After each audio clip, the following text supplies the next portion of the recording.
Hello and welcome back to the channel. Now, news has dropped that Gran Turismo 7 is getting a new DLC, paid DLC this is. This includes 5 million credits, named Power Pack. So we're going to take a look at the website, take a look at some of this new features, and determine whether it's worth the paying for, or if it should be free, and basically just give some thoughts and see what happens really. So, like I said, new DLC which requires payment, not free like the normal updates, monthly updates.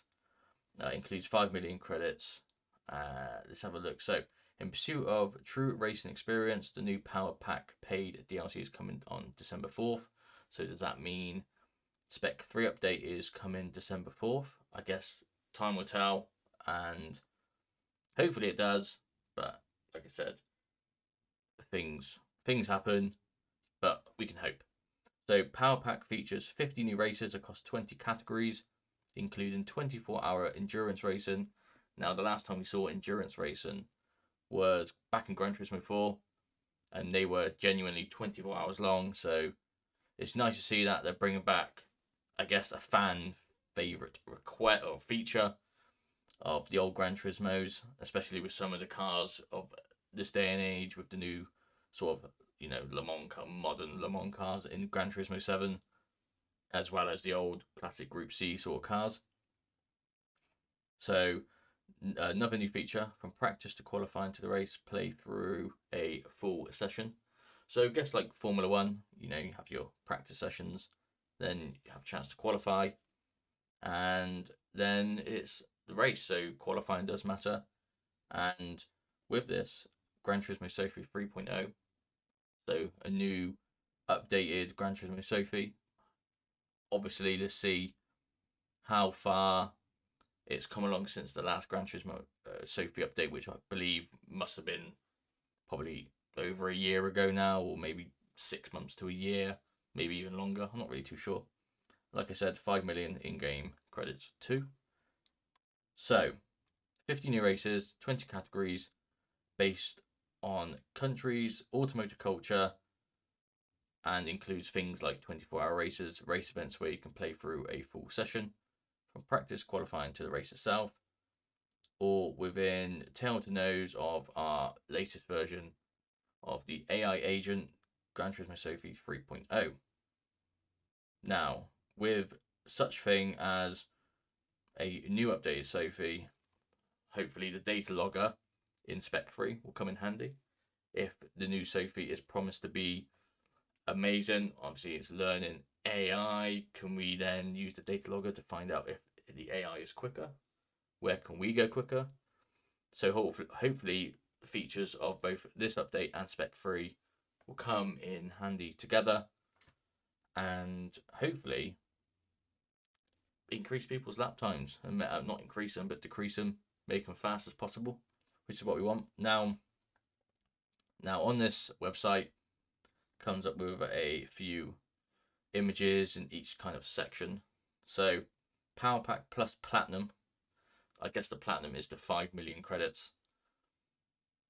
Shame it's not really optional, but I guess they kind of bundle it in together to make it more appealing, I guess. I'm not really too sure. So the Power Pack journey begins on a sailboat in the world map. Now if we take a look at it, as we can see, this is a big boat. I'm not really too sure why it's so big, but I guess there we go, it stands out under the showcase, and I believe that is the GT Auto Shop.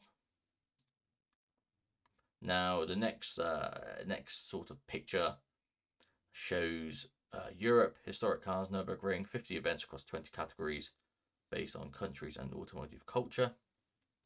A couple things to pick up on this one image: collector level has been increased to level 70. So is that capped at level 70, or is it just showing level 70? If so, obviously a 20 level increase. Or if it's not capped, then stop the cap. I don't know why it shows level 70. But we have a few what looks to be one, two, three, four, half a dozen modified cars, especially there, here. Now, does this mean more tuning options, more GT auto parts? Again, time will tell.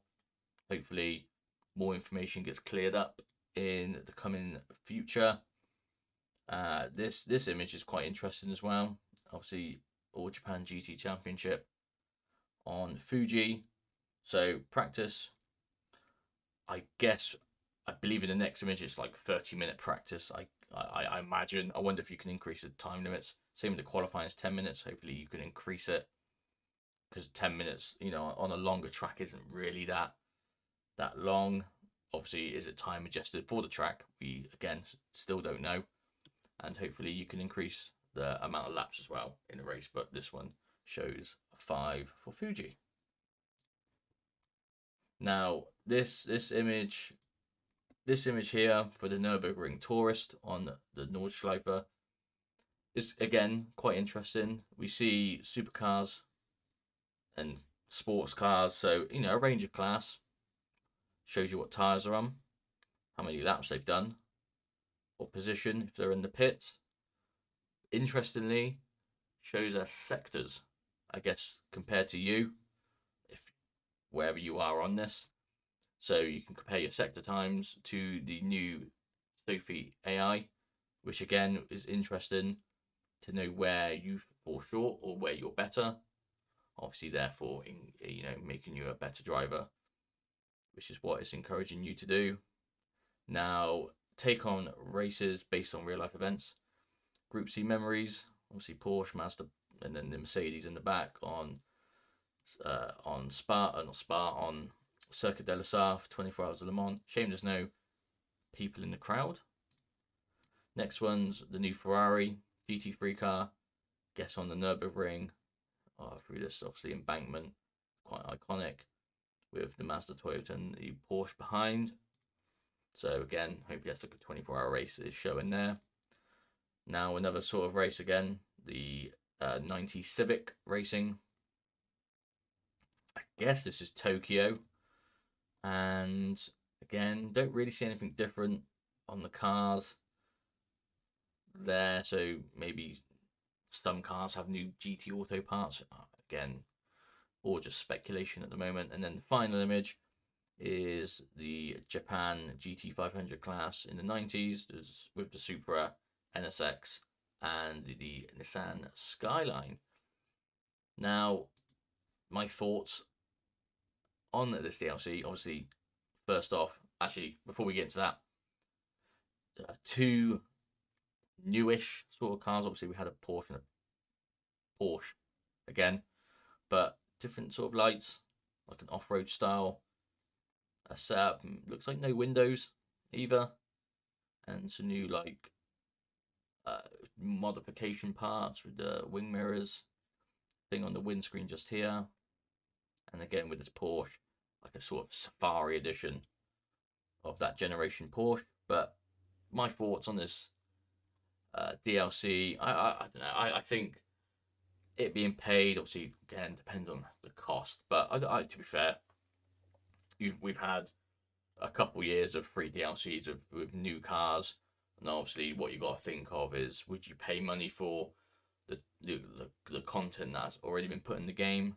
So would you pay, say, a £10 or your local currency for Vision GT cars along with another MX-5 and a Skyline? That's how you got to think of it. At least with this content, it's going to be brand new. They're adding old features, but for the new generation, a new game. Obviously, there are going to be new features as well, and alongside a free spec-free major update. So personally, for me, I don't think really it's that bad. Obviously, again, cost dependent. But if you guys want to see more of this type of video, I'm trying to branch out into different stuff.